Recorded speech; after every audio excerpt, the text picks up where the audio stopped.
দর্শকরা কেমন আছেন সবাই?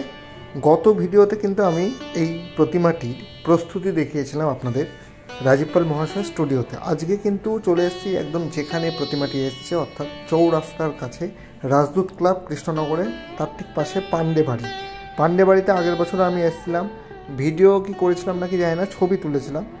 এবছর যে কারণে এই প্রতিমাটি আমার একদম হিট লিস্টের প্রথমে থাকবে, একদম প্রথম সারিতেই থাকবে। প্রথম 10টা প্রতিমা যদি আমি দেখি, এই প্রতিমাটি দেখব।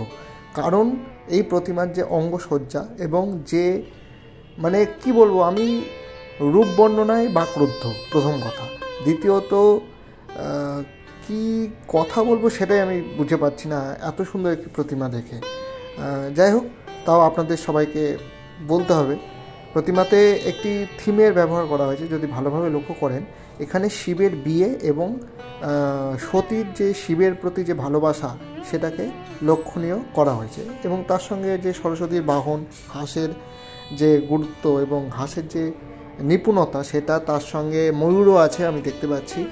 ময়ূরটা কিন্তু খুব সুন্দরভাবে, কিন্তু একদম মানে অরিজিনাল মনে হচ্ছে যেন ময়ূর। এবং তার সঙ্গে তো শাড়ির যে কলকা, অতুলনীয় কলকা আমাদের ম্যাক্সদা করেছে, অভ্রর কাজ করা। আশা করি আরেকটু কাজ আছে, ম্যাক্সদার কথা অনুযায়ী আরেকটু কাজ হবে হয়তো। তো আমি আবারও আসবো এই বাড়িতে একবার ফাইনাল লুক আপনাদের সঙ্গে শেয়ার করার জন্য। ব্লাউজের যে কাজগুলো আপনারা দেখতে পাচ্ছেন, কলকা সবই কিন্তু অভ্রর কাজ এখানে বেশিরভাগটাই।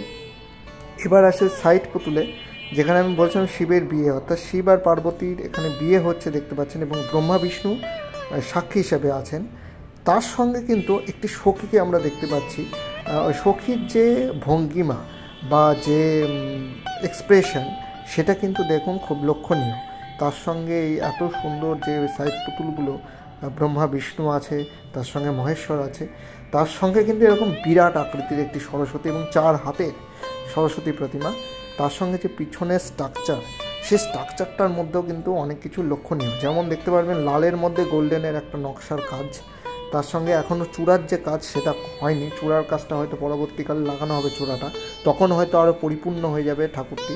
এবং যতটা হাইট, আমি তো মানে স্টুডিওতেও দেখেছিলাম, এত বড় মানে ঠাকুরটা, মানে মনে হচ্ছিল যে একদম একটা দুর্গা ঠাকুরের সেট, বা বলতে পারেন বারাসাতে যেরকম কালী ঠাকুর আমরা দেখি বড় বড়, সেরকম সেট।